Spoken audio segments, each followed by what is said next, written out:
మన ప్రభువును ప్రియ రక్షకుడు అయిన యేసుక్రీస్తు ప్రభుల వారి అతి శ్రేష్టమైన నామంలో ఈ మూడవ మాసం ఈ మూడవ ఆదివారపు ఆరాధనలో పాలు బొంబులు పొందిన దేవుని బిడ్డలైన మీ అందరికీ హృదయపూర్వకమైన వందనాలండి. అందరికీ వందనాలు. దేవుడు ఎంతవరకు మనలను మన కుటుంబాలను కంచె వేసి కాపాడి ఆయన సజీవమైన రెక్కల నీడలో కాచి భద్రపరిచిన దేవునికి ఒక్క క్షణం రెండు చేతులెత్తి స్తోత్రం చెప్దాం. హల్లెలూయా, హల్లెలూయా. కొద్దిసేపు మనం దేవుని మాటలు ధ్యానం చేద్దాం. దేవుని మాట జీవం కలిగిన మాట. మనుష్యుడు రొట్టె వలన కాక దేవుని నోట నుండి వచ్చే మాట వలన జీవిస్తాడు. గడిచిన 2 వారాలకు ఒక మాటను మనం ధ్యానం చేస్తున్నాం. మరలా ఆ మూల వాక్యాన్ని ఒకసారి చదువుకుందాం. చూడండి, యెషయా ప్రవచన గ్రంథం 41వ అధ్యాయం 9-10 వచనాలు. బూది గంతముల నుండి నేను పట్టుకొని దాని కొనల నుండి పిలుచుకొని ఉన్నవాడా, నీవు నా దాసుడవనియు నేను నిన్ను ఉపేక్షింపక ఏర్పరచుకుంటుననియు నేను నీతో చెప్పి ఉన్నాను, నేను నీకు తోడుగా ఉన్నాను. ఇక్కడ ఆగుదామండి. గడిచిన 2 వారాలుగా చాలా మాటలు వింటూ వచ్చాం. వాటిలన్నిటిని నేను మరలా జ్ఞాపకం చేయట్లేదు, సమయం కొంచెం ఉంది. ఈ దినాన మరొక కొద్దిసేపు ఆయన మాటలు క్లుప్తంగా మనం ధ్యానం చేద్దాం. కొద్ది నిమిషాలు అందరూ కూడా వాక్యాన్ని జాగ్రత్తగా ఆలకించండి. ఒకవేళ సెల్ ఫోన్లు లేని వాళ్ళు అంటూ లేరు, కానీ కొంచెం కాసేపు ఒక అరగంట ఆ ఫోన్లు సైలెంట్ మోడ్లో పెట్టుకోండి. ఎందుకంటే దేవుని సన్నిధిలో మనం ఉన్నాం. మనము దేవుని వాక్యానికి, దేవుని సన్నిధికి మనము ఆటంకంగా ఉండకూడదు. ఆమెను చెప్పండి. ఒకవేళ పిల్లలు అటు ఇటు తిరుగుతున్నారా, కొంచెం వాళ్ళసేపు ఒక అరగంట సేపు కూర్చోబెట్టండి. దేవుని సన్నిధిలో దేవుని మాట వినేటప్పుడు నిర్లక్ష్యంగా మనం ఉంటే ఆ వాక్యం మనకు దీవెనకరంగా మార్చబడదు. ఎంతకాలం నేను భక్తిపరుడను అని చెప్పుకున్నా, ఎంతకాలం నుంచి నేను సన్నిధికి వెళ్తున్నాను లేదా దేవుని మందిరానికి వస్తున్నాను అని అనుకుంటూ ఉన్నా, నాకు దేవుడు తోడుగా ఉన్నాడు, నా కుటుంబానికి దేవుడు తోడుగా ఉన్నాడు అని చెప్పుకుంటూ ఉన్నా, వాక్యము హృదయంలోకి వెళ్ళకపోతే ఫలించదు. వాక్యము హృదయంలో నాటబడకపోతే అది దీవెనకరంగా మార్చబడదు. వాక్యము విత్తబడుతున్నప్పుడు, విత్తనాలు విత్తబడుతున్నప్పుడు, అది పంటగా కూర్చబడుతున్నప్పుడు ఆ పంటను పాడు చేయడానికి మిద్యానులు వస్తారు. కొంచెం ముందుకు వెళ్ళాక మనకు అర్థమవుతుంది. ఈ రోజున దేవుని సన్నిధిలో వాక్యం వింటున్న మనం 2 వారాలుగా దేవుడు మాట్లాడుతున్నాడు, నేను మీకు తోడుగా ఉంటా. ఎలా తోడుగా ఉంటావయ్యా? కీడును విడిచిపెట్టండి, మేలు చేయండి, అప్పుడు మీకు తోడుగా ఉంటా. సరే, ఆయన మనకు తోడుగా ఉంటే జరిగే కార్యాలు ఏంటి అని మనం ధ్యానిస్తున్నాం. తోడుగా ఉంటే మనకు జరిగే కార్యాలు ఏంటంటే, మిథ్యానీయుల చేతిలోంచి మనల్ని తప్పేస్తాడు. ఎందుకు మిథ్యానీయులకి చేతులకు అప్పగించాడు, అసలు ఎందుకు తప్పించాలి? మరొకసారి మూలవాక్య న్యాయాధిపతుల గ్రంథం 6వ అధ్యాయం 1వ వచనం త్వరగా చూడండి ఒకసారి. ఇశ్రాయేలీయులు యెహోవా దృష్టికి దోషులయ్యారు. అందరు జాగ్రత్తగా వినండి. ఇశ్రాయేలీయులు ఎవరి దృష్టికండి దోషులుగా అయింది? ఇరుగింటి వారికి, పొరుగింటి వారికి దోషులుగా కాదు, లేదా మన బంధువుల్లో దోషులుగా కాదు. ఏదో ఒక నేరం చేసి దోషులుగా పోలీసుల ముందు నిలబడతారు, ఆ దోషులు కాదు. దేవుని దృష్టికే దోషులుగా ఉన్నారంటండి వీళ్ళు. ఈ రోజున మనలో ఉన్న దోషాలు తొలగించబడాలి. రాకడ కొరకు సిద్ధపరచబడుతున్నాం. మేఘాల మీద ఎత్తబడాలని ప్రతిరోజు ఆశ కలిగి ఉన్నాం. ఈ లోకంలో ఉన్నటువంటి ఏ విలువైనటువంటి వాహనం ఎక్కినా ఎక్కకపోయినా కోట్ల రూపాయలు ఖర్చు పెట్టి వాహనాల్లో ప్రయాణం చేయగలిగిన వాళ్ళు ఉన్నారు. కానీ దేవుడు మన కోసం పంపించే మహిమ మేఘం ఎక్కగలిగే గుంపులో మనం సిద్ధపరచబడుదుముగాక. దానికోసం వెండి వక్కర్లా, బంగారం ఇవ్వక్కర్లా, రక్షణ అనే పాత్రను చేతబట్టుకోవాలి. నీతి అనే జీవితం జీవించాలి. యేసుక్రీస్తు ప్రభుల వారు నిజమైన నా రక్షకుడు అని ఆయన అంగీకరించాలి. వాక్యానుసారంగా జీవించాలి, పరిశుద్ధాత్మ చేత నింపబడాలి, ప్రతిరోజు మానక ప్రార్థిస్తూ జీవించాలి. ఈ జీవితం పరలోకానికి మనకు సిద్ధపడగలిగిన వ్యక్తులుగా మారుస్తుంది. మేఘాలు మన కోసం వాహనంగా వస్తాయి. ఆ వాహనము మనమందరం ఎక్కుదుముగాక. ఇక్కడ ఒక గుంపు జనాంగముగా వాహనము మీద మనం ఎక్కబడిన గుంపులో సిద్ధపరచబడుదుముగాక. సంవత్సరానికి ఒకసారి డిసెంబర్ 31వ తారీఖున ఇక్కడి నుంచి ఒక చిన్న ఆటో వాహనం ఎక్కి జంక్షన్ ప్రార్థన చూసుకుని వస్తున్నాం. దానికే మనం అనుకుంటాం చాలా సంతోషంగా ఉందండి, అక్కడికి వెళ్ళి వచ్చాము, ఎన్ని వేల మందిని చూసాం అనుకుంటున్నాం కొన్నిసార్లు. కానీ ఈ వాహనం మీద వెళ్ళి కొంచెం ఆరాధన చేసుకుని వచ్చినందుకే అంత సంబరపడుతున్నామే. మనకున్న 2 వీలర్ వాహనం మీద మందిరానికి వచ్చి ఆరాధన చేసుకుని వెళ్ళిన దానికే ఇంత సంబరపడుతున్నామే. దేవుడు మన కోసం మహిమ కలిగిన మేఘం అనే వాహనాన్ని సిద్ధపరిచాడు. దానికోసం మనం సిద్ధపరచబడాలంటే దోషులుగా మనం కనబడకూడదు.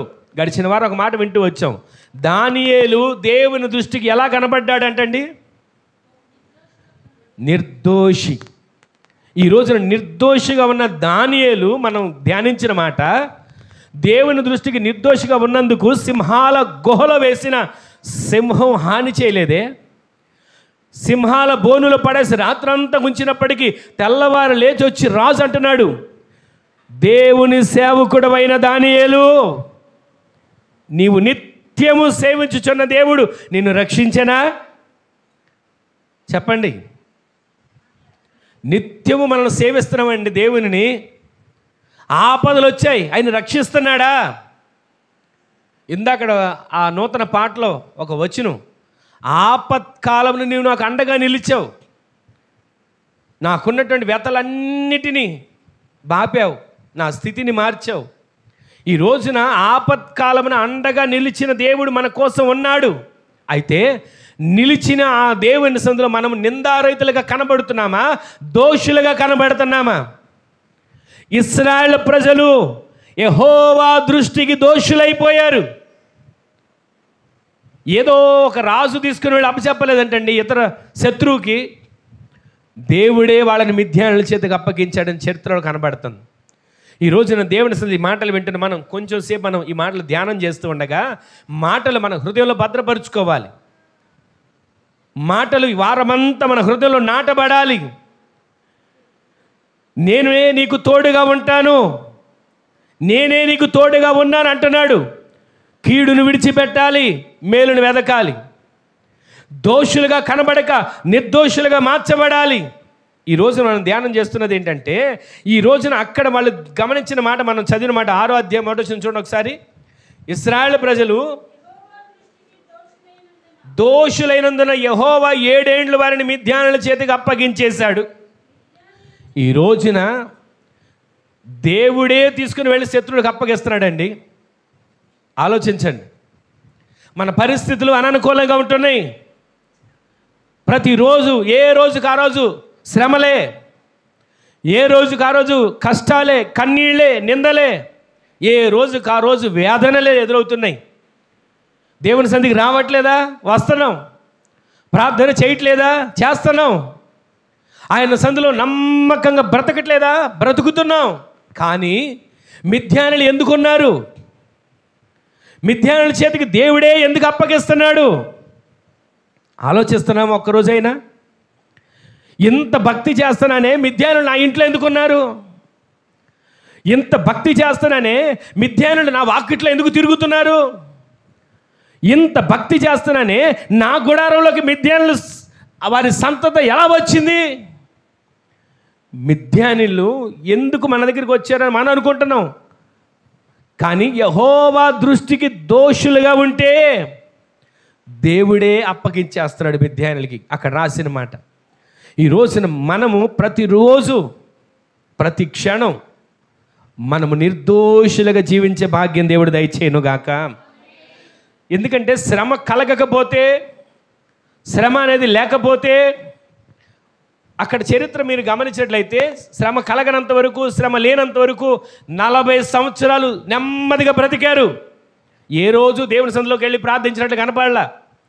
40 సంవత్సరాల పాటు దెబోరా, బారాకు వీళ్ళిద్దరూ న్యాయాధిపతులుగా ఉంటూ ప్రజలను సురక్షితంగా రక్షించి కాపాడినంత కాలం, ఏ శత్రువు బెడద లేనంత కాలం 40 సంవత్సరాల పాటు నెమ్మదిగా జీవించారండి. సంతోషంగా జీవించారు. ఆ తర్వాత ప్రజలందరూ జీవించి జీవించి జీవించి జీవించి ఎలా మార్చబడిపోయారంటే దేవుని దృష్టికి దోషులుగా మార్చబడిపోయారు. ఇది మనం ధ్యానిస్తున్నాం. 40 సంవత్సరాలు నెమ్మదిగా ఉందండి, ఏ బాధలు లేవు. 40 సంవత్సరాలు సంతోషంగా బ్రతికారు, ఏ కష్టాలు లేవు. 40 సంవత్సరాలు ఏ శత్రువు లేడు, చక్కగా జీవించారండి. దేవుడితో మాకేంటి పని? మాకైనా బాధలు ఉన్నాయా? దేవుడు కావాలా? మాకైనా కష్టాలు ఉన్నాయా? దేవుడితో అవసరం ఏముంది మాకు? మా పని మేము చేసుకుంటున్నాం, మా కష్టమే పడుతున్నాం, మా శ్రమ మేము పడుతున్నాం అనుకొని జీవిస్తున్నారు. ఇక్కడ గమనిస్తే సమృద్ధి, నెమ్మది, ప్రశాంతంగా ఉండడం వలన కొంతమంది దేవునికి దూరం అయిపోతున్నారు. వినండి, సమృద్ధి, ప్రశాంతత, నెమ్మది ఇవన్నీ ఉన్నంత వరకు దేవుడితో మాకేంటండి పని? మాకేం అవసరం? బలహీనత వచ్చిందా? అప్పుడు వెళ్ళాలి దేవుని దగ్గరికి. డాక్టర్లు నయం కాదన్నారా? అప్పుడు వెళ్ళాలి దేవుని సన్నిధికి. ఒకవేళ మా పరిస్థితుల నుంచి మేము దాటలేకపోతున్నామా, ఎవరో మాకేదో చేశారని చెప్పారా? అప్పుడు వెళ్ళాలి దేవుని సన్నిధికి అని అనుకొని అన్నీ ఉన్నప్పుడు దేవునికి దూరం అయిపోతున్నారు. ఈ ఇశ్రాయేలు ప్రజలు కూడా 40 సంవత్సరాలు వాళ్ళకి నెమ్మది ఉంటే, 40 సంవత్సరాలు క్షేమం ఉంటే, 40 సంవత్సరాలు అన్నీ అనుకూలంగా ఉంటే దేవుణ్ణి మర్చిపోయారు. ఏం చేశారు చెప్పనా? విగ్రహాలు తెచ్చుకొని ఇంట్లో పెట్టుకున్నారు. అష్టారోతు అనే దేవత, బయలు అనే దేవత, రకరకాల దేవతలు విగ్రహాలు తెచ్చుకొని ఇంట్లో పెట్టుకొని ఆరాధించడం మొదలుపెట్టారు. ఎవరైతే ఏంటండి ఆరాధించుకోవడం కావాలి? యెహోవానే ఆరాధించాలా? యెహోవా దేవుణ్ణి మేము సాగిలపడి నమస్కరించాలా? ఎవరైతే ఏంటంటే మాకు మేలు చేయాలి కానీ ఎంతమంది లేరండి? ఎవరైతే ఏంటండి మాకు మేలు కలగాలి, ఎక్కడికి వెళ్తే ఏమిటి? ఎక్కడికి వెళ్ళమంటారు చెప్పండి? ఆ ఊరు వెళ్ళమంటారా? ఎక్కడెవరైనా చెప్తున్నారా? ఈ ఊరు వెళ్ళమంటారా? ఎవరైనా మనిషిని చూసి స్కాన్ చేసి ఏమైనా చెప్తారా? అని ఎక్కడెక్కడికి పరిగెత్తే వాళ్ళు లేరు. మిథ్యానీళ్ళ చేతికి యెహోవానే 7 ఏళ్ళు అప్పగించడానికి గల కారణం, యెహోవా దృష్టికి వాళ్ళు దోషులుగా మార్చబడ్డారు. 40 సంవత్సరాలు చింత లేదు, శత్రువు లేడు, ఏ గొడవ లేదు, నెమ్మదిగా ఉన్నారు. అయితే ప్రశాంతమైన జీవితం జీవిస్తున్నంతసేపు దేవుని మీద ఆధారపడకుండా దోషులుగా మార్చబడ్డారు. నెమ్మది అంటే అన్నీ అనుకూలంగా ఉండి, వినండి, నెమ్మది అంటే అన్నీ అనుకూలంగా ఉండి మనం అనుకున్న పనల్లా జరుగుతూ, మనం అడుగుపెట్టిన చోటల్లా దీవెనకరంగా మార్చబడుతూ, చేతి నిండా డబ్బు, కడుపు నిండా తిండి, కంటి నిండా నిద్ర, ఏ లోటు లేదండి. తెల్లారు లేస్తే నాకు ఈరోజు ఈ బాధ ఉంది అనే మాట లేదు అన్నట్లుగా జీవిస్తే అది నెమ్మది అని మనం అనుకుంటున్నాం. కానీ ఇక్కడ దీన్ని బట్టి ఏమైందంటే ఇశ్రాయేలు ప్రజలు ఆ నెమ్మదిని బట్టి, ప్రశాంతతను బట్టి, సమృద్ధిని బట్టి దేవునికి దూరం అయిపోయారు. గమనించండి, ఈ రోజున దేవునికి దూరం అయిపోవడానికి కారణాలు చాలా ఉంటాయి. దేవునికి దూరం అవడానికి చాలా కారణాలు ఉంటాయి. దేవుడు చేసిన మేలు మర్చిపోతారు. దేవుడు చేసిన మేలు మనం ఎప్పుడు మర్చిపోకూడదు, జీవితాంతం జ్ఞాపకం ఉంచుకోవాలి. ఎప్పుడోనండి నాకు ఒక మేలు చేశాడు, ఆ మేలు అప్పుడే సరిపోయింది, అప్పుడు దేవుడు సాక్ష్యం చెప్పేశాను అనుకోవడం కాదు. మనం బ్రతికి ఉన్నంత కాలం దేవుడు చేసిన మేలులను ఆయన సందులో సాక్షులుగా నిలబడేటట్లు దేవుడు చేయునుగాక. దేవుడు చేసిన మేలు మర్చిపోకూడదు. ఆ ఇశ్రాయేలు ప్రజలు అలాగే చేశారు, విరోధులుగా మార్చబడిపోయారు, విగ్రహారాధులుగా మారిపోయారు. అప్పుడే దేవుడు వాళ్ళని ఎవరికి అప్పచెప్పాడండి? మిథ్యానీయులను శత్రువు చేతికి అప్పగించాడండి. ఆయనే పగ తీర్చుకోవచ్చుగా, ఆయనే వారి మీద పడవచ్చుగా, అలా చేయలా. వీళ్ళకి తెలిసి రావాలని చెప్పి శత్రువు చేతిలో నలగగొట్టడం ఎలా ఉంటుందో అప్పగించాడు. 7 సంవత్సరాలు నలిగి నలిగి నలిగి అప్పుడు మొరపెడుతున్నారు. అంటే ఇప్పుడు మీకు అర్థం అవ్వాలి, శ్రమ వస్తే కానీ ఎవరు గుర్తు రాలేదు, బాధ వస్తే కానీ ఎవరు గుర్తు రాలేదు, సమస్య వస్తే కానీ ఎవరు గుర్తు రాలేదు. కొందరు జీవితాల్లో ఇలాంటి సమస్యలు వస్తే కానీ ప్రార్థన రాదు, కడుపు నొప్పి వస్తే కానీ ప్రార్థన రాదు. దేవుని సన్నిధిలో ప్రతిరోజు నేను నా కుటుంబం కలిసి ప్రార్థించుకోవాలి అని ఆశపడి జీవించగలిగితే దేవుడు వాళ్ళని నిర్దోషులుగా ఎంచుతున్నాడు. ఆమె చెప్పండి. నమ్మకంగా ఎవరికి వాళ్ళు ఆలోచించండి. నా ఇంట్లో నేను ప్రతిరోజు కుటుంబ ప్రార్థన చేసుకుంటున్నానా? నా ఇంట్లో నేను దేవుని సన్నిధిలో బలిపీఠం కడుతున్నానా? నేను దేవుని దృష్టిలో దోషిగా కనబడకూడదు. సమృద్ధి దేవుడు ఇచ్చాడు, సంతోషాన్ని దేవుడు ఇచ్చాడు, ఒక చక్కటి కుటుంబాన్ని దేవుడు ఇచ్చాడు, చక్కటి బిడ్డలను దేవుడు ఇచ్చాడు, చక్కటి యజమానిని ఇచ్చాడు, భర్తని ఇచ్చాడు, చక్కటి భార్యని ఇచ్చాడు, నాకు ఒక కుటుంబం ఇచ్చాడు. ఈ కుటుంబాన్ని బట్టి నేను ప్రతిరోజు ఏం కట్టాలి? దేవుని సన్నిధిలో బలిపీఠం కట్టాలి. దేవుని సన్నిధి ఇక్కడ మందిరంలోకి వచ్చి కట్టండి అని చెప్పట్లా నేను. అవకాశం ఉన్న మందిరంలోకి వచ్చి కూడా ప్రార్థన చేసుకోండి, తప్పేం కాదు.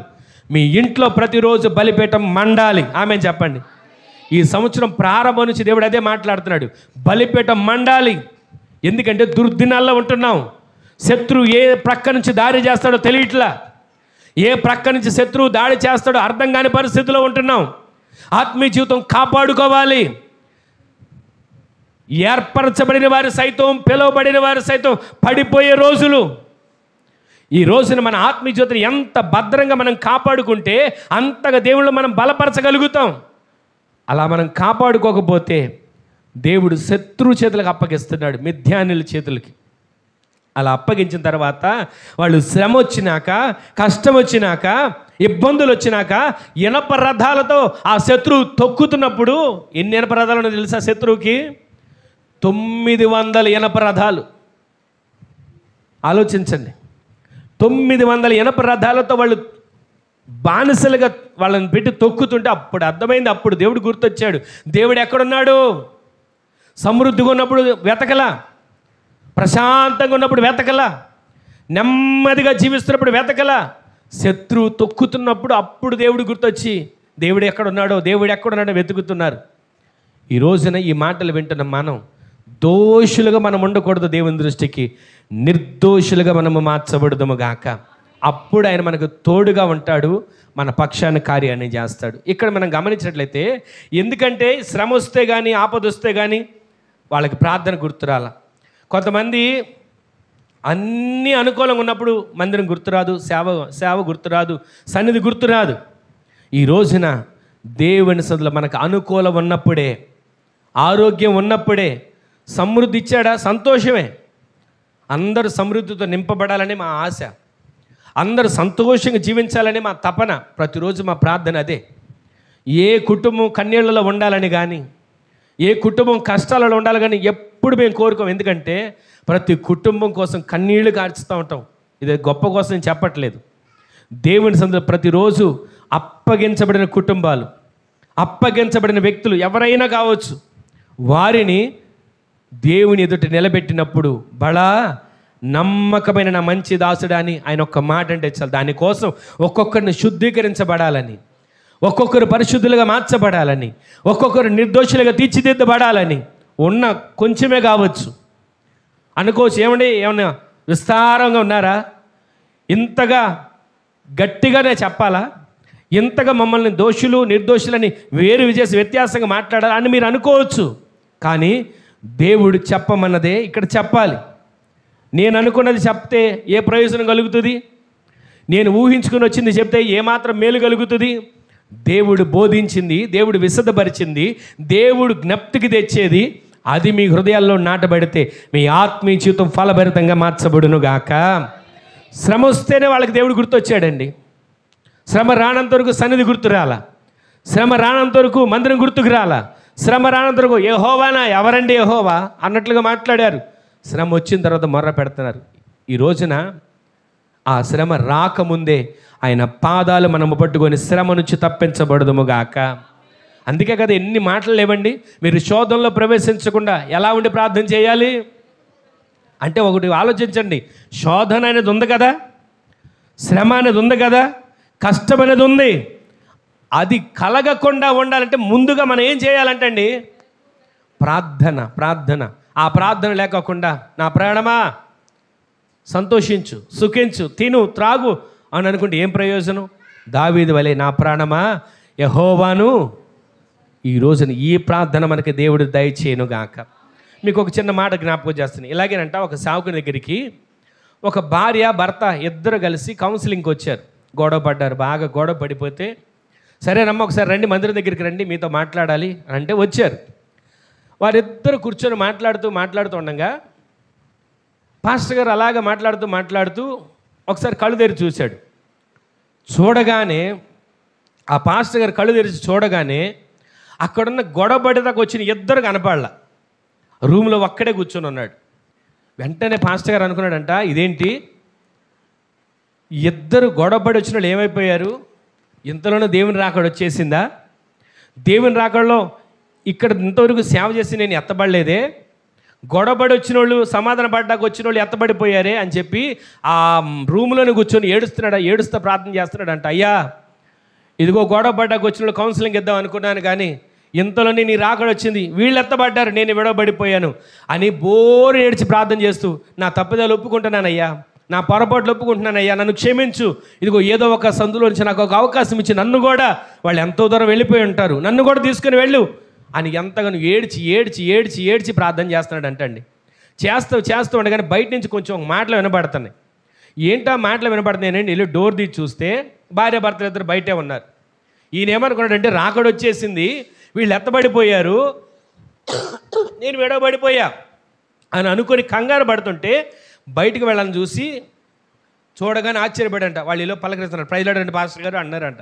అనగానే అమ్మ ప్రైజ్ లాడ్ అమ్మ, సరే రెండు లోపలికి రండి అని లోపలికి వచ్చిన తర్వాత, మీరు ఎలా బయటికి వెళ్ళారమ్మా, ఎప్పుడు బయటికి వెళ్ళారు, ఎలా మాయమైపోయారు అని అనుకుంటే వాళ్ళు అన్నారంట, పాస్టర్ గారు మీరు మాతో మాట్లాడుతూ నిద్రపోయారు, మీరు నిద్రలో ఉన్నారు. సర్లే రాత్రంతా నిద్రలేదేమో పాస్టర్ గారికి, వాస్తవంగా సేవకుల్లో చాలామందికి షుగర్లో బీపీలు ఉంటాయి కండి, షుగర్ వల్ల నిద్రలో వచ్చేసిందేమోలే అని అనుకొని మేము మిమ్మల్ని డిస్టర్బ్ చేయలేదు, కాసేపు బయట వెళ్దామని వెళ్ళాను అని ఇవన్నీ చెప్పారంట. ఈ రోజున అప్పుడు కంగారు పడుతున్నాడు, దేవుని రాకడ వస్తే ఎంత ప్రమాదం అయిపోయేది, నేను విడవబడిపోయాను అనుకున్నాడు. అంటే ఈ రోజున దేవుని సందులు అందరం ఇక్కడ కూర్చున్నామా, చక్కగా నిలుమోకాళ్ళ మీద ప్రార్థన చేస్తుంటాం, చక్కగా నిండుగా ముసుగేసుకుని కూర్చుంటాం, దేవుని సందులో చక్కగా ఆయన మాటలు వింటున్నాము.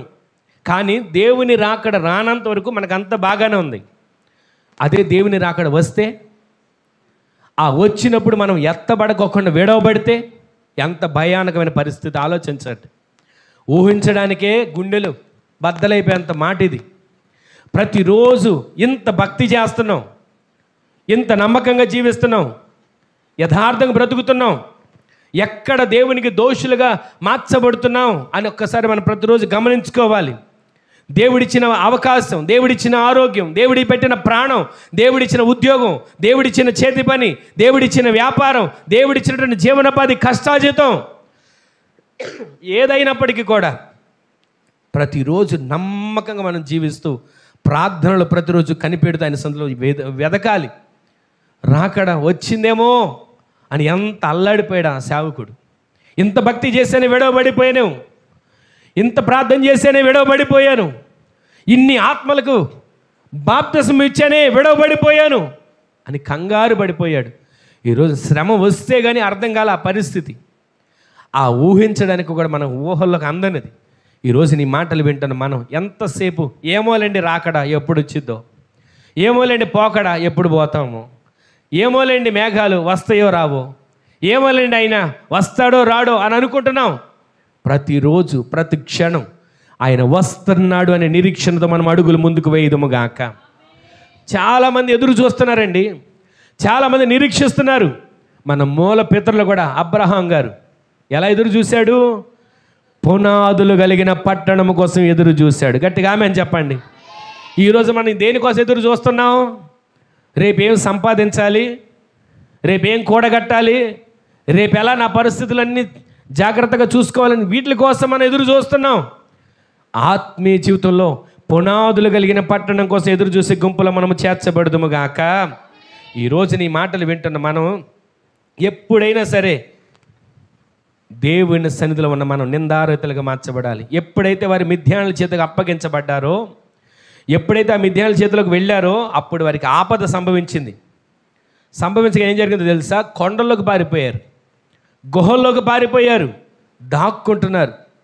ఇంకా మీకు ముందుకు వెళ్ళినంత కొన్ని మాటలు మీకు జ్ఞాపకం చేస్తా.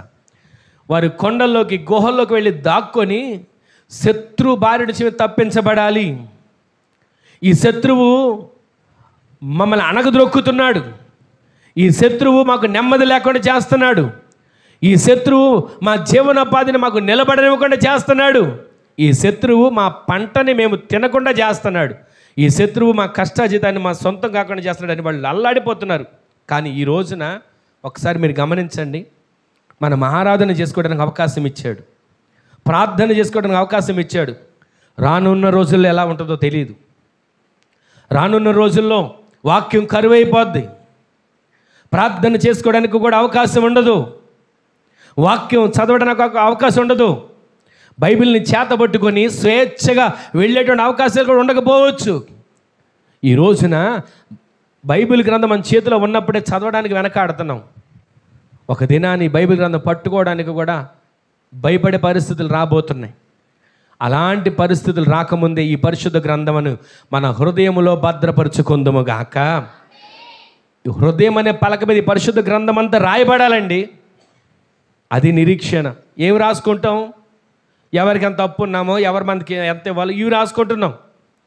ఏం సంపాదించాలో, ఏం కూడగట్టాలో, రేపు ఏం చేయాలో అన్నీ రాసుకుంటున్నాం జాగ్రత్తగా. ఒక కుటుంబం ఉన్నారండి, పొద్దున్నే లేచి ఏం చేయాలో రాస్తారు గోడ మీద, ఒక పేపర్ మీద. పొద్దున్నే లేచి కాలకృత్యాలు తీర్చుకోవాలి, పొద్దున్నే లేచి బ్రష్ చేసుకోవాలి, పొద్దున్నే లేచి టిఫిన్ చేయాలి, స్కూల్కి వెళ్ళేవాళ్ళు స్కూల్కి వెళ్ళాలి, ఉద్యోగానికి వెళ్ళి ఉద్యోగం వెళ్ళాలి. ఇవన్నీ రాశారు. ఆ లిస్టులో నేను చూసి ఆశ్చర్యపడింది ఏంటో చెప్పనా? ఇన్ని రాశారే, పొద్దున్నే లేచి కాలకృత్యాలు తీర్చుకోవాలి, బ్రష్ చేసుకోవాలి, టిఫిన్ చేయాలి, ఇది రాశారు. లేవగానే ప్రార్థన చేసుకోవాలని రాయలా. పేరుకు భక్తి పరులే, పేరుకు ప్రార్థన, పేరుకి మేము క్రీస్తుకు దాసులం, మేము క్రీస్తుకు దాసురాలం. ఎంత సంపాదించాలో రాసుకుంటారు, ఎంత ఖర్చు చేయాలో రాసుకుంటారు, ఎంత వడ్డీలకు ఇవ్వాలో రాసుకుంటారు, ఎంత ఎవరెవరి దగ్గర దోచుకోవాలో రాసుకుంటారు, ఏ విధంగా అన్నీ రాసుకుంటున్నారు. కానీ రాసుకోవాల్సింది రాసుకోవాలా? ఏం రాసుకోలేదు? లేవగానే నేను ప్రార్థన చేసుకోవాలని రాసుకోవాలిగా. పోనీ ఇవన్నీ చేశారండి, వాస్తవమే. కష్టపడాలి, తెచ్చుకోవాలి, సంపాదించాలి, ఇవన్నీ కరెక్టే. లేవగానే నేను నా దేవుని సన్నిధిలో మోకరించాలి అని రాసుకుంటే ఎంత బాగుండేది. రాత్రి పడుకునే ముందు నా దేవుని సన్నిధిని మోకరించాలి అని రాసుకుంటే ఎంత బాగుండేది. ఇవేం రాయలా. ఎంతసేపు ఎంత ఖర్చు చేస్తున్నాం, ఎంత తింటున్నాం, ఎంత వస్తుంది, ఎంత దాచుకుంటున్నాం, ఎంత అప్పేస్తున్నాం, ఎంత వడ్డీలు తెచ్చుకుంటున్నాం, ఇదే. ఈరోజు దీనికోసం పాకుళ్ళాడి మేము క్రీస్తు పాదదాసులం అని అనుకున్నా, దేవుడు ఒక దినాన ఆయన నోటితో ఇలాంటి వారిని ఉమ్మి వేస్తాడు. ఈ వాక్యం వింటున్న మనందరి జీవితంలో పరిశుద్ధ గ్రంథంలో రాయబడిన ప్రతి మాట మన ఆత్మీయ జీవితం వెలిగించబడడానికి రాయబడి ఉంది. ఇవేదో ఒక మనిషి ఆలోచనల ప్రకారం, కల్పన కథల ప్రకారం రాసిన పరిశుద్ధ గ్రంథం కాదు ఇది. ఆత్మదేవుడు మన జీవితం కోసం రాసిన లేఖ. ప్రతిరోజు ఈ మాటలు వింటున్న మనం మిద్యానుల చేతికి ఇశ్రాయేలు ప్రజలు అప్పగించబడడానికి కారణం దేవుడిని మర్చిపోయారు, విగ్రహాలను చేసుకున్నారండి, విగ్రహాలు నిలబెట్టుకున్నారు. విగ్రహాలంటే ఈ లోకంలో కనబడుతున్న విగ్రహాల గురించి నేను చెప్పట్లా, ఈ లోకంలో మనం చూస్తున్న విగ్రహాల గురించి చెప్పట్లా. మనుషుల జీవితంలో ఏది విగ్రహం ఉందో ఒకసారి జ్ఞాపకం చేయనా? కొంతమందికి డబ్బే విగ్రహం, కింద రూపాయి బిళ్ళ పడినా తీసి కళ్ళకు అద్దుకుంటారు, డబ్బు విగ్రహం. కొంతమందికి పిల్లల విగ్రహం, ఎంతసేపు పిల్లలను చూసి మురిసిపోతాం, ఎంతసేపు పిల్లలను చూసి ఇక ఎంతసేపు వాడి జీవితం అంతా పిల్లలను చూసి మురిసిపోవడమే, అదొక విగ్రహం. దేవుని వాక్యం సెలవిస్తుంది, దేవుని కంటే మనం దేనిని ఎక్కువగా ప్రేమించకూడదు. ఎక్కువగా ప్రేమించామా అది మన జీవితంలో ఒక విగ్రహమే. మొదట మనకు ఇవ్వాల్సిన స్థానం ఏంటో తెలుసా? దేవునికి మనం స్థానం ఇవ్వాలి. మన హృదయంలో ప్రతిరోజు మనం మొదట దేవునికి స్థానం ఇచ్చి ఆ తర్వాత ఎవరికైనా ఇవ్వండి, ఆ తర్వాత దేనికైనా ఇవ్వండి. ప్రతిరోజు ఈ విగ్రహాలు దేహంలో ఉండిపోతే, ఈ విగ్రహం దేహంలో ఉన్నంతకాలం డబ్బు డబ్బు డబ్బు సంపాదన అదొక విగ్రహం. ఎంత సంపాదించిన మనిషికి తృప్తి ఉండదండి,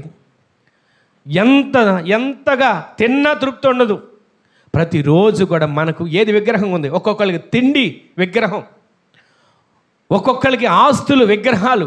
ఎంతసేపు వాటిల్నే కోరుకుంటాం, పోగు చేసుకోవటం, కూడగట్టుకోవడం. నేను సంపాదించడం తప్పని అనట్లేదండి, విగ్రహంగా ఉండకూడదు అంటున్నా. ఈ రోజున దేవుని దృష్టిలో మనం ఎలా బ్రతుకుతున్నాం, ఎలా జీవిస్తున్నాం? విగ్రహాలు తెచ్చుకుని వాళ్ళు ఇళ్లలో పెట్టుకున్నారు.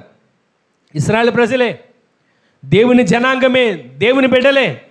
ఆ విగ్రహాలు తెచ్చుకుని వాళ్ళు ఇళ్లలో పెట్టుకున్న తర్వాత ఎంతసేపు వాళ్ళకి వచ్చినటువంటి పరిస్థితిని చూసి వాళ్ళు అల్లాడిపోతున్నారు. ఈ రోజు నీ మాటలు పెట్టాను, మనం మొర్ర పెట్టారు, ప్రార్థన చేశారు. ఎంత మొర్ర పెడతాను, ఎంత ప్రార్థన చేస్తున్నా దేవుడు వారి ప్రార్థన ఆలకించలా, దేవుడు వారి మొర్ర వినలా, నలిగిపోతున్నారు. ఇంకొక మాట మీకు జ్ఞాపకం చేస్తా. కొందరి నోట్లో ప్రార్థన ఉంటుందండి, ఎప్పుడు స్తుతి ఉంటుంది, కానీ మనసులో విగ్రహాలు ఉంటాయి. వినండి, నోట్లో ఎప్పుడు ప్రార్థన, స్తుతి ఉంటుంది. స్తుతి అంటారు, స్తోత్రం అంటారు. కానీ మనసులో విగ్రహాలు ఉంటాయి. వినండి, ఊరికే ప్రార్థన చేస్తే సరిపోదు, మన జీవితాన్ని సరి చేసుకోవాలి. ఆమె చెప్పండి. మనం ఊరికనే స్తుతించాము, ఊరికనే ప్రార్థన చేసామంటే మనకు సరిపోదండి. మన జీవితాన్ని మార్చుకోవాలి. ఆమె చెప్పండి. మన బ్రతుకుని మార్చుకోవాలి. ఆమె చెప్పండి. మన బ్రతుకును చూసి ఎదుటి వాళ్ళు చెప్పాలండి, అరే వీళ్ళు ఒకప్పుడు ఒక మాట అంటే విరుచుకుపడేవాళ్ళే, ఈరోజు ఏంటి ఎన్ని మాటలను తలదించుకొని వెళ్తున్నారు, వీళ్ళ బ్రతుకు ఎలా మార్చుకున్నారు, వీళ్ళ బ్రతుకు ఎలా మార్చబడింది అని మనల్ని చూసి ఎదుటివారు సాక్ష్యం ఇచ్చేట్లుగా మన బ్రతుకు మారాలండి. మన ప్రార్థన మన బ్రతుకుని మార్చాలి. ఒక భక్తుడు అంటారు కదా, గొప్ప దైవజనుడు, మీ స్తుతులు మీ స్థితిగతులను మారుస్తున్నాయి. ఈ రోజున మన స్థితిగతులను మార్చాలంటే మన నోట చెప్పే స్థుతులు అయితే, ఆ నోట చెప్తున్న స్థుతులు, నోట్లో స్థుతి ఉండి హృదయంలో విగ్రహం ఉంటే ఉపయోగం ఏముంటుంది? ఒక మాట మీకు జ్ఞాపకం చేస్తాను. ఒక పాస్టర్ గారు ఈ మాట చెప్పి కొంచెం ముందుకు వెళ్ళి ముగిస్తాను, వినండి. ఒక పాస్టర్ గారు ఒక ఇంటికి వెళ్ళాడంటండి. ఇంటికి వెళ్ళగానే ఆ ఇంట్లో ఆవిడ, పాస్టర్ గారు వందనాలండి అనంది, దేవునికి స్తోత్రం అనంది. తర్వాత పాస్టర్ గారు మంచినీళ్ళు తాగుతారా? దేవునికి స్తోత్రం అండి. పాస్టర్ గారు కూర్చోండి, దేవునికి స్తోత్రం అండి. పాస్టర్ గారు టిఫిన్ చేస్తారా? దేవునికి స్తోత్రం అండి. ప్రతి మాటకి మాట చెప్పడం చాలు ఏమంటుందండి? చెప్పండి అందరు గట్టిగా. మాట చెప్పడంతోనే దేవునికి స్తోత్రం ఉంది. ఇది మంచి పద్ధత, చెడు పద్ధత? చెప్పండి. మీరు ఆలోచిస్తున్నారు, మంచి అంటే ఏమంటాడో చెడు అంటే ఏమంటాడో మీరు ఆలోచిస్తున్నారు. సరే, మంచి పద్ధతే అనుకోండి. వచ్చినప్పుడల్లా పాస్టర్ గారు టీ తాగుతారా? దేవునికి స్తోత్రం అండి. మంచినీళ్ళు తాగుతారా? దేవునికి స్తోత్రం అండి. వేడి నీళ్ళు ఇమ్మంటారా? చన్నీళ్ళు ఇమ్మంటారా? దేవునికి స్తోత్రం అండి అని చెప్పి అంటుంది, బాగానుంది. ఆ పాస్టర్ గారు మురిసిపోయాడంట, ఆహా మా బిడ్డ చక్కటి తెల్లటి పావురులాగా కనబడుతుంది, పరిశుద్ధాత్మ చేత నింపబడిపోయి ఉంది, ఏ మాట పలికినా స్తోత్రం స్తోత్రం స్తోత్రం అంటుంది అని చెప్పి మురిసిపోతున్నాడు. కాసేపు అలా కూర్చొని మాట్లాడుతుండగా ఇంతలో ఎవరో ఒక ఆవిడ తలుపు కొట్టింది. బయట నుంచి ఎవరో తలుపు కొట్టారు. కొట్టగానే పాస్టర్ గారు దేవునికి స్తోత్రం అండి, ఎవరో వచ్చి తలుపు కొట్టారండి, దేవునికి స్తోత్రం అండి, వెళ్ళి చూసొస్తానండి, చెప్పండి మీరు అని అంది. సరే అని చెప్పి ఈయన వెళ్ళరండి అమ్మా అని చెప్పి కూర్చున్నాడు. కూర్చుంటే వెళ్ళిన ఆవిడ ఎంతకి రావట్లేదంటండి. ఇక్కడి నుంచి వినండి మీరు జాగ్రత్తగా. వెళ్ళిన ఆమె ఎంతకి రాకుండా బయటే ఎంతసేపు ఏం చేస్తుందని చెప్పి కొంచెం కిటికీ తలుపు తీసి అలా చూస్తున్నాడంట. తీసేసరికి ఇప్పటివరకు లోపల ఏమంది? పాస్టర్ గారు ఎవరో వచ్చారు, దేవునికి స్తోత్రం, కాఫీ తాగుతారా? దేవునికి స్తోత్రం అని అంది కదా. అంటే మీరు ఆలోచించండి, ప్రతి మాటకి దేవునికి స్తోత్రం అందే. ఇంతలో బయటికి వెళ్ళింది, ఇంకా రావట్లేదు. ఏంటంటే పాస్టర్ గారు కొంచెం కిటికీ తీసి అలా నుంచొని చూస్తున్నాడంట. చూసేసరికి దేవునికి స్తోత్రం అన్నామా బయటికి వెళ్ళి ఒక ఆవిడ వచ్చిందంట, ఈమెకు డబ్బులు ఇవ్వాల్సిన ఆవిడ. వెంటనే ఆమె జుట్టు పట్టుకొని ఇలా చేతితో మెలేసి వెంటనే ఒంగోబెట్టి గుద్దుతుందంట. వినండి, గుద్దుతూ పనికి మాలిందాన దేవునికి స్తోత్రం, డబ్బులు తీసుకున్నది ఇవ్వాలని తెలియదా? దేవునికి స్తోత్రం, వడ్డీ సమయానికి రావాలని నాకు ఇవ్వాలని తెలియదా? దేవునికి స్తోత్రం అని ఎర్రక బాదుతుందంట. పాస్టర్ గారికి లోపల చూసి గుండెలో దడబుట్టిందంట. ఇదేంటి ఇంట్లో ఉన్నంతసేపు ఎంత పరిశుద్ధాత్మ పావురంలాగా మాట్లాడింది కదా, బయటికి వెళ్ళిపోయి గబ్బిలం పిల్లలాగా తయారైంది ఏంటి అని చెప్పి పాస్టర్ గారు అల్లాడిపోతున్నాడంట. అక్కడ కూర్చొని నిలబడిపోయి పాస్టర్ గారి గుండెలు వణికిపోతున్న, భయం వేస్తుంది. లోపలికి వచ్చి మళ్ళీ నన్ను ఏమాడతాను అనుకోని ఈలోపు ఎవరో వచ్చారంట. వీళ్ళు వచ్చి, అమ్మా వదలండి అమ్మా, ఎందుకు ఆమెను కొడతారంటుంటే, దగ్గరికి వచ్చారా? దేవునికి స్తోత్రం, మీకు బాగోదు, దేవునికి స్తోత్రం అని అంటుందంట. ఈ రోజున ఈమె నోట్లో ఏముంది? స్తుతి ఉంది, కానీ ఒంట్లో విగ్రహం ఉంది, డబ్బు అనే విగ్రహం. ఈ రోజున దేవుని సన్నిధిలోకి వచ్చిన మనం నోటితో స్తుతించి పెదాలతో స్తుతించే వారుగా కాదు. ఒక చోట రాయబడి ఉంటుంది, మీ పెదవులతో కాదు, దేవుని సన్నిధిలో మీ హృదయాంతరంగం నుంచి మీరు స్తుతించాలి. గట్టిగా ఆమేన్ చెప్పండి. ఈ రోజున స్తుతించే మనం దేవునికి సమీపస్తులుగా మార్చబడతాం. దేవుని సన్నిధిలో స్తుతించకుండా ప్రార్థించకుండా ఉన్న ఇశ్రాయేలు యెహోవా దృష్టికి దోషులుగా మార్చబడ్డారు. ఈరోజు నీ మాటలు వింటున్న మనం, మన జీవిత పయనం ఎలా ఉంది, మన ఆత్మీయత ఎలా నడుస్తూ ఉంది, ప్రతిరోజు స్తుతిస్తున్నాం, మన హృదయంలో ఏ విగ్రహం ఉంది, ప్రతిరోజు అన్ని సమృద్ధిగా, ప్రశాంతంగా, నెమ్మదిగా ఉన్నాం. దేవుని సన్నిధిలో ప్రార్థిస్తున్నామా? దేవుని సన్నిధిలో ఆరాధించడానికి సమయాన్ని కేటాయిస్తున్నామా? కుటుంబంగా కలిసి ప్రతిరోజు దేవుని సన్నిధిలో బలిపీఠం కడుతున్నామా? ఆలోచించండి. నేను కూడా క్రైస్తవుడినే, నేను కూడా క్రైస్తవురాలనే, నేను కూడా భక్తిపరుడినే, భక్తిపరురాలనే అని చెప్పుకుంటూ దేవునికి దూరంగా బ్రతుకుతూ, లోకంతో సమీపంగా బ్రతుకుతూ, లోకంతో కలిసిపోయి, లోకంతో ఇవిడిపోయి, లోక ఆశల్లో మునిగిపోయి జీవిస్తే దేవుడు మిథ్యానుల చేతికి, శత్రు చేతికి అప్పగిస్తాడని ఒక క్షణం జ్ఞాపకం చేసుకోండి. ఈ ఉదయకాలం దేవుడు మనతో మాట్లాడుతున్న మాట, మనము దోషులుగా కనబడకూడదు. దేవుని దృష్టిలో నిరపరాధులుగా, నిర్దోషులుగా, నిందారహితులుగా మనము కనబడాలి.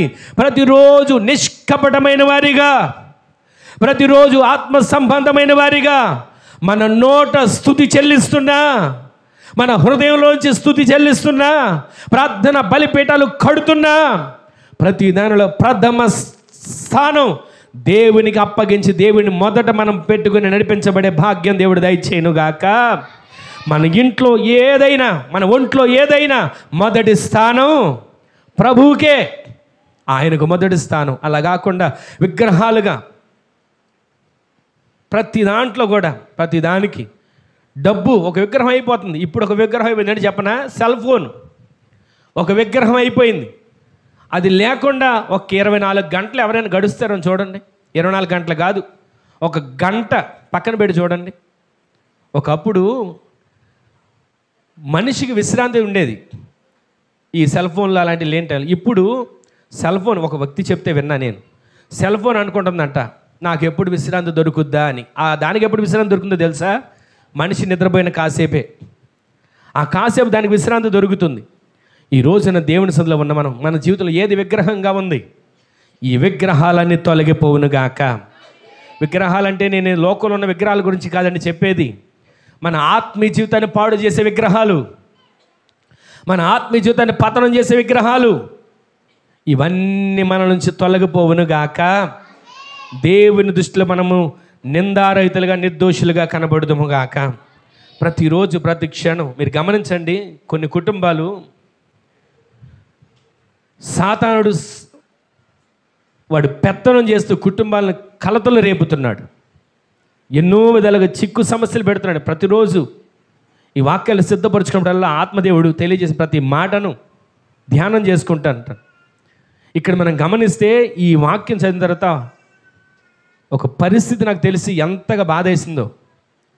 ఈ రోజున ఒక్కొక్క ఇంట్లో సాతాను పెత్తనంలోకి ఎందుకు వెళుతుంది? ఒక్కొక్క ఇల్లు నెమ్మది లేకుండా ఎందుకు మార్చబడుతుంది? మిథ్యానుల చేతికి, శత్రువుల చేతికి దేవుడు అప్పగించినట్లుగా కుటుంబాలు ఎందుకు మార్చబడిపోతున్నాయి? ఒకసారి ఆలోచించండి. వాడు పెత్తనం చేస్తున్నాడు, స్వయవిహారం చేస్తున్నాడు, నెమ్మది లేకుండా చేస్తున్నాడు. ఎందుకో తెలుసా? ఆత్మీయ జీవితం నుంచి తొట్టిల్లిపోయేటట్లుగా చేయాలని. ఒక క్షణం మీరు ఆలోచించండి. కొన్ని మాటలు నేను చెప్పి ముగించేస్తాను. సంఘం ఉజ్జీవింపబడుతూ, సంఘం ఉత్సాహంగా, సంఘం ఆశీర్వాదకరంగా ఉంటుందనుకోండి. అలా సాగిపోతాడు. ఏం జరుగుతుందో ఒకసారి న్యాయాధిపతుల గ్రంథం 6వ అధ్యాయం 2వ వచనం చదవండి, త్వరగా చదవండి, ఎవరో ఒకరు చదవండి. మిథ్యానీయుల చేయి ఇశ్రాయేలీయుల మీద హెచ్చాయను గనుక వారు మిథ్యానీయుల ఎదుట నిలవలేక, వినండి వినండి, కొండలలో ఉన్న వాగులలోను, గుహలను, దుర్గములను సిద్ధపరుచుకున్నారు. ఈ మాట వినండి, ఇశ్రాయేలీయులు విత్తనములు విత్తిన తరువాత మిథ్యానీయులు, అమాలేకీలు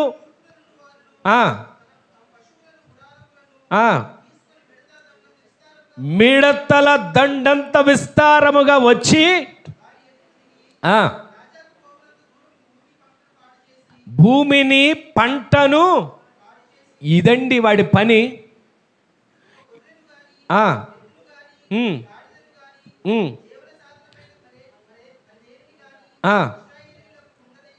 వినండి జాగ్రత్తగా, ఈ మాట వినండి. జీవన సాధనమైనది మరి ఏదియు ఎవడు వీడు? ఈ రోజున మన జీవన సాధనమైనది నష్టాల పాలవుతున్నాయి. కష్టపడుతున్నాం, కడుపు నిండట్లా. కష్టపడుతున్నాం, కంటి నిండా సుఖం ఉండట్లా, నిద్ర ఉండట్లా. కష్టపడుతున్నాం, నెమ్మది ఉండట్లా. దీనికి కారణం ఏంటనుకున్నారు? మిథ్యానీయుడు జీవన సాధనం అనేది ఏది మిగలకుండా చేస్తున్నాడండి.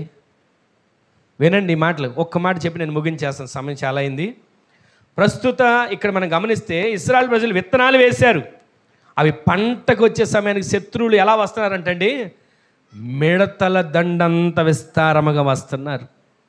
పంటను పండిస్తున్నారండి, కష్టపడుతున్నారండి. మీరు కూడా చేస్తున్నారు కదా, వ్యాపారం చేస్తున్నారు కదా, జీవనోపాధి చేస్తున్నారు కదా, కష్టాజితం. మిడతల దండులాగా శత్రువు వచ్చి అన్ని తన్నుకుపోతున్నాడా? ఏది మిగలకుండా కనబడుతుందా?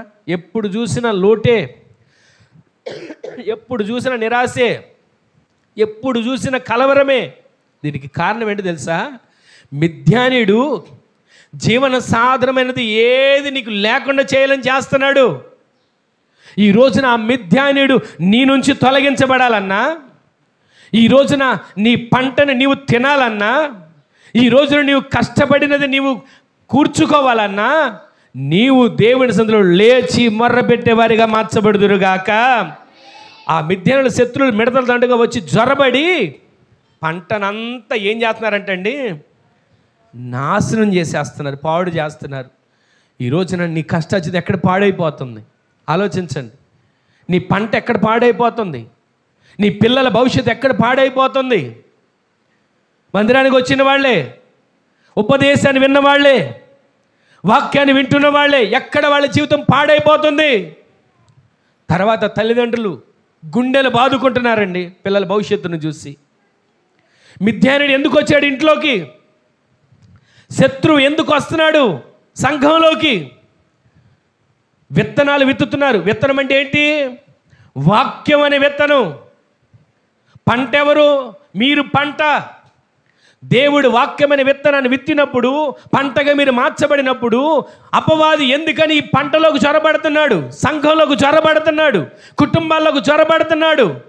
నెమ్మది లేకుండా చేసి, సమాధానం లేకుండా చేసి, శత్రుత్వం కలుగు చేసి, కష్టపడింది ఏది నిలబడకుండా చేసి పంటను పాడు చేసేస్తున్నాడండి మిడతల దండంత విస్తారంగా వచ్చి. దీనికి కారణం దోషులుగా మార్చబడిపోవడం. దానికి కారణం ఈ ఉదయకాలం దేవుడు మనతో మాట్లాడుతున్నాడు. పంట నాశనం కాకూడదు, కష్టాజితం నాశనం కాకూడదు. మీరు మీ బిడ్డలు తిని తృప్తి పొందేటట్లుగా దేవుడే ఆయన బాహు మీ పైన చాపునుగాక. ఆయన బాహు చాపుతున్నప్పుడే ప్రతి మిథ్యానీయుడు వారి సంతతి తరిమి కొట్టబడునుగాక. ఈ ఉదయకాలం విశ్వసించండి. ఈ మాటల మీద మీరు ప్రతిరోజు మనసు పెట్టి ప్రార్థన చేసుకోండి, చేతులు పెట్టి ప్రార్థన చేసుకోండి. అయ్యా, నా పంటని ఏ మిథ్యానీయుడు పాడు చేయకూడదు, నా ఇంటిని ఏ మిథ్యానీయుడు పాడు చేయకూడదు, నా కుటుంబాన్ని ఏ మిథ్యానీయుడు పాడు చేయకూడదు, నా బిడ్డల్ని ఏ మిథ్యానీయుడు పాడు చేయకూడదు, నా ఆస్తిని ఏ మిథ్యానీయుడు పాడు చేయకూడదు. ఎందుకో ఆత్మదేవుడు తెలియజేసిన మాటలు మీకు జ్ఞాపకం చేస్తున్నా. ఈరోజు నీ మాటలు వింటున్న మనం పంట, వాక్యాన్ని విత్తిన వాక్యం, విత్తనాలుగా వచ్చిన వాక్యం పంటగా కూర్చబడి, అది ఫలభరితంగా మార్చబడి, పరిపక్వమై పరలోక రాజ్యానికి సిద్ధపడగలిగిన పంటగా మార్చబడుతుంటే, ఎక్కడి నుంచో వచ్చాడు గురుగులనే విత్తనాలు వేసుకొని, వాడు కూడా పంటలోనే కూరుకున్నాడు, పంటను నాశనం చేయాలని చూస్తున్నాడు. కానీ ఈ పంటలో గట్టి గింజలు లేపబడుదురుగాక. ఈ పంటలో రాకడ వరకు సిద్ధపడగలిగిన గింజలుగా మీరు మార్చబడుదురుగాక. ప్రతిరోజు మిథ్యానులను తరిమి కొట్టగలిగిన ఆయుధాలు మీరు ధరించుకుందురుగాక. ఏం ఆయుధాలు అది? ప్రతిరోజు కుటుంబ ప్రార్థన ఒక ఆయుధం, ప్రతిరోజు మీరు స్తుతి చెల్లించడం ఒక ఆయుధం. ఈ ఆయుధాలు మీరు ధరించుకొని చూడండి. ఏ మిథ్యానుడు మీ ఇంట్లో కానీ మీ ఒంట్లో కానీ తావు లేకుండా వాడు తరిమి కొట్టబడబోతున్నాడు. ఆ విధంగా దేవుడి కార్యాలు జరిగించబోతున్నాడు. ఆమెన్ చెప్పండి. ఈరోజు నీ మాటలు విన్న తర్వాత ఎంతకాలం మిథ్యానుల చేతులు నలిగిపోతున్నారు, ఎంతకాలం మిథ్యానుల చేతులు బాధలు పడుతున్నారు. కొన్ని కుటుంబాలు సంఘాన్ని దూరం అయిపోవడం కారణాలు ఏంటంటే ఏదో కారణాలు. పక్కన కూర్చున్న వారు ఏదో అన్నారనో, సావుకుడు ఏదో ఒక మాట అన్నాడనో, ఏదో రకంగా సంఘంలో విభేదాలు, కలతలు సృష్టించబడి దూరం అయిపోవడానికి కారణం మిథ్యాను. ఆ మిథ్యానీలు వాడు నీలో నాలో సంఘంలో ఉండకుండా దేవుడి వేళ్లతో సహా పెకలించునుగాక. ఈరోజు నీ మాటలు వింటున్న మన జీవితంలో ఒక్క క్షణం ఆగి ఆలోచిద్దాం. ఏ మిథ్యానుడు పంటను పాడు చేస్తున్నాడు, ఏ మిథ్యానుడు కూర్చుకునేవ్వకుండా చేస్తున్నాడు, ఏ మిథ్యానీయుడు కలిసి రాకుండా చేస్తున్నాడు, ఏ మిథ్యానీయుడు మాట కలవనివ్వకుండా చేస్తున్నాడు, ఏ మిథ్యానీయుడు కుటుంబంలో కలతలు రేపి కన్నీళ్లు రప్పిస్తున్నాడు. ఆ మిథ్యానుడు ఈ రోజు నుంచి తొలగిపోవును గాక. ఆ మిథ్యానుడు ఈ రోజు నుంచి మీ కుటుంబాలు విడిచిపోవును గాక. ఈ మాటలపైన విశ్వసించండి. ఈ మాటలు మన హృదయాల్లో ఫలభరితంగా దేవుడు మార్చును గాక. కొంతమంది అంటారు, అన్న ప్రార్థన చేయండి, మా ఇంట్లో ఏ నెమ్మది ఉండట్లేదు, ప్రార్థన చేయండి, ఇదిగో మరలా లోకంలో కలిసిపోతున్నారు, మరలా లోకం వైపు తిరుగుతున్నారని. ఆ లోకం వైపు తిరిగే మిథ్యాన ఆలోచనలన్నీ తరిమి కొట్టబడును గాక. ఈరోజు నీ మాటలు వింటున్న ప్రతి మాటను మనసులో పెట్టుకోండి. మీ పంటను పాడు చేసే మిథ్యానుడు దూరం చేయబడాలి. మీ మనసులో కలతలు రేపుతున్న మిథ్యానుడు తరిమి కొట్టబడాలి. మీ కుటుంబాల్లో నెమ్మది లేకుండా చేస్తున్న మిథ్యానుడు దూరపరచబడాలి. ఒక్క క్షణం ఒక చిన్న ప్రార్థన చేస్తాం. అందరూ కూడా మోకరించండి. ఒక్క క్షణం మోకరించండి. ఒక చిన్న ప్రార్థన చేసుకుందాం. మోకరించండి. ఒక క్షణం చిన్న ప్రార్థన చేసుకుందాం.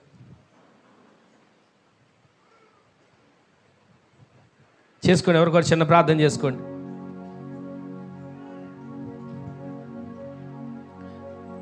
చిన్నప్పటి నుంచి ఆత్మీయంగా ఎదిగిన వాళ్ళే పెద్ద అయిన తర్వాత త్రోవ తప్పుతున్నారు.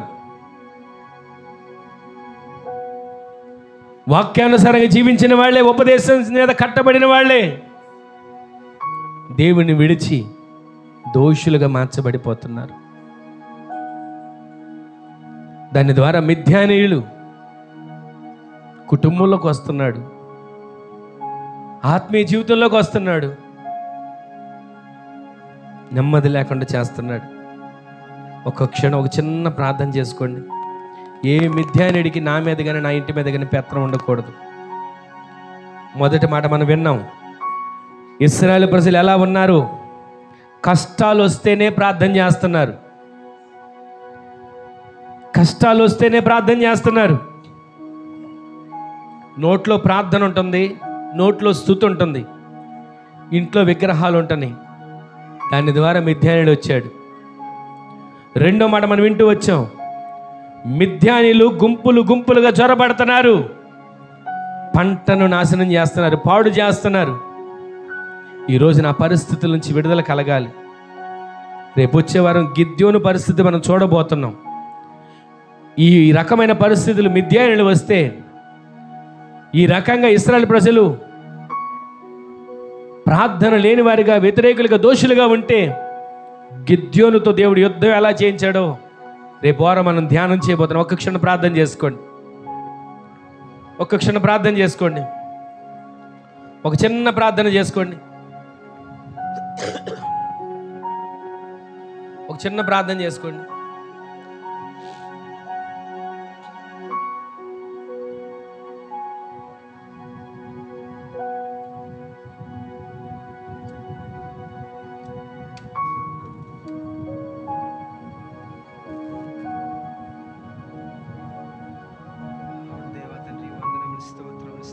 స్తోత్రములు ప్రభా.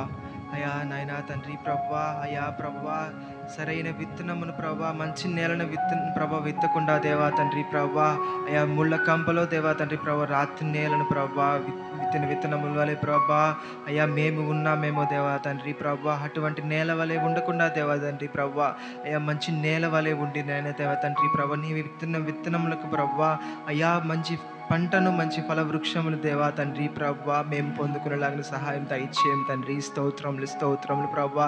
అవును దేవా తండ్రి ప్రభా, ఇదిగో నాయనా దేవా తండ్రి ప్రభా, ఎటువంటి కష్టములు కానీ ప్రభా, నష్టములు కానీ ప్రభా, బాధలు కానీ దేవా తండ్రి ప్రభా, అయా మిథ్యానీయుల వలె దేవా తండ్రి ప్రభా మా కుటుంబములపైకి ప్రభా, అయా దేవా తండ్రి ఏలుబడి చేయకుండా దేవా తండ్రి ప్రభా మీరే సహాయం దయచేయం తండ్రి ప్రభా. యెహోవా దృష్టికి నాయనా దేవా తండ్రి ప్రభా మేము నిర్దోషులుగా ప్రభా ఎంచబడి వారులకు సహాయం దయచేయం తండ్రి. స్తోత్రములు స్తోత్రములు ప్రభా. అవును దేవా తండ్రి ప్రభా, అయా యెహోవా సన్నిధిని దేవా తండ్రి ప్రభా మా పంట చుట్టూ దేవా తండ్రి ప్రభా కావలిగా ప్రభా కంచెగా వేయలాగిన మాకు సహాయం దయచేయం తండ్రి. స్తోత్రములు స్తోత్రములు ప్రభా. అవును దేవా తండ్రి ప్రభా, ఇదిగో నాయన దేవా తండ్రి ప్రభా మిద్యానీయులు దేవా తండ్రి ప్రభా అమాలేకులు దేవా తండ్రి ప్రభా మిడతల దండంత ప్రభా ఎత్తి ప్రభా అయా తండ్రి మాపైకి ప్రభా కుటుంబములపైకి రాకుండా దేవా తండ్రి ప్రభా అయా ప్రభా మా పంటను దేవా తండ్రి ప్రభా పాడు చేయువారులాగా ప్రభా వారు ఉండగా దేవా తండ్రి ప్రభా అయా యెహోవా సన్నిధిని దేవా తండ్రి ప్రభా అయా తండ్రి ప్రభా మేము ప్రభా అయా ప్రభా అయా మాకు మంచి కంచెగా వేసుకునే వారిలాగా సహాయం దయచేయం తండ్రి. స్తోత్రములు స్తోత్రములు స్తోత్రములు ప్రభా. అవును దేవా తండ్రి ప్రభా మా ప్రభా బలహీనమైన మనసులు దేవా తండ్రి ప్రభా క్షమాపణలు కోరుచున్నాం తండ్రి. స్తోత్రములు స్తోత్రములు ప్రభా. అవును దేవా తండ్రి ప్రభా అయా నామకార్థన ప్రభా అయా తండ్రి ప్రభా అటువంటి క్రైస్తవుల్లాగా ఉండడం సహాయం దయచేయం తండ్రి. స్తోత్రములు స్తోత్రములు ప్రభా. అవును దేవా తండ్రి ప్రభా అయా తండ్రి ప్రభా బయటికి కనిపించడానికి దేవా తండ్రి ప్రభా అయా ఎంతో భక్తిపరులాగా కనిపిస్తున్నాము, క్షమాపణలు కోరుచున్నాం తండ్రి ప్రభా. అట్లు కాక దేవా తండ్రి ప్రభా మీరే ప్రభా మా మనసుల్లో దేవా తండ్రి మా పూర్ణ హృదయంతో ప్రభా మా పూర్ణ బలముతో దేవా తండ్రి ప్రభా పూర్ణ శక్తితో దేవా తండ్రి ప్రభా నిన్ను ఆరాధించే వారముగా ప్రభా సహాయం దయచేయం తండ్రి. స్తోత్రములు స్తోత్రములు ప్రభా. అవును దేవా తండ్రి ప్రభా మా మనసుల్లో ప్రభా ఇంకా తండ్రి ప్రభా అయ్యా తండ్రి ఏ విధమైన ప్రభా విగ్రహాలు దేవా తండ్రి ప్రభా ఇంకా దాగి ఉన్నాయో దేవా తండ్రి ప్రభా వాటి యొక్క ప్రతి ఒక్కరిని దేవా తండ్రి ప్రభా మేము దేవా తండ్రి ప్రభా తోలి వేసిన ఆయన దేవా తండ్రి ప్రభా అయా ప్రభా మేము మా మనస్ఫూర్తిగా దేవా తండ్రి మిమ్మల్ని ఆరాధించి స్తుతించే వారంగా ప్రభా మార్చడానికి మీరు సహాయం దయచేయం తండ్రి. స్తోత్రములు స్తోత్రములు ప్రభా. అవును దేవా తండ్రి ప్రభా మీకే వందనములు స్తోత్రములు స్తోత్రం ప్రభా.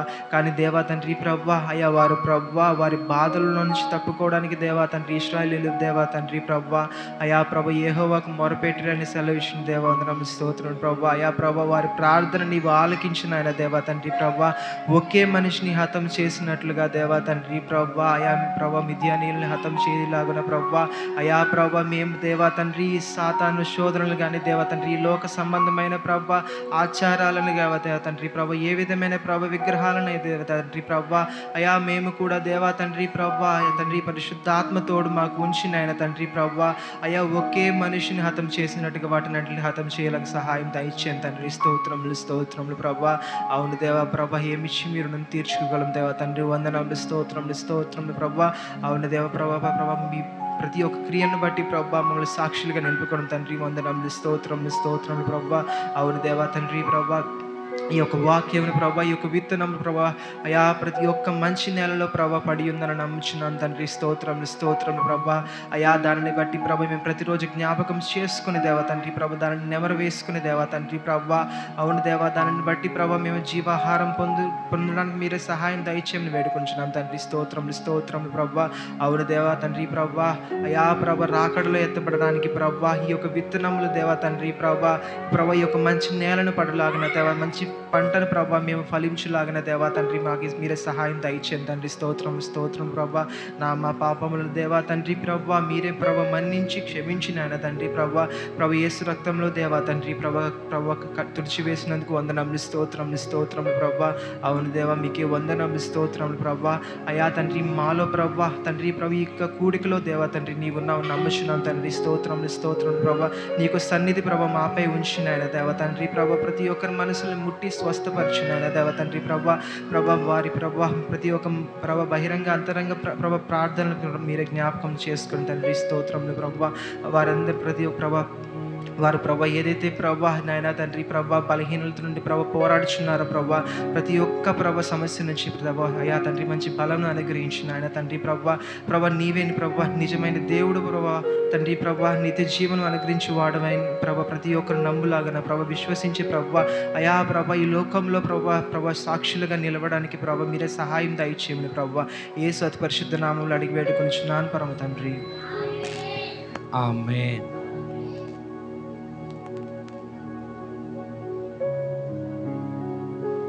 స్తోత్రం స్తోత్రం జీవము కలిగిన తండ్రి మీకు వందనాలు స్తుతి స్తోత్రాలు చెల్లిస్తున్నామయ్యా.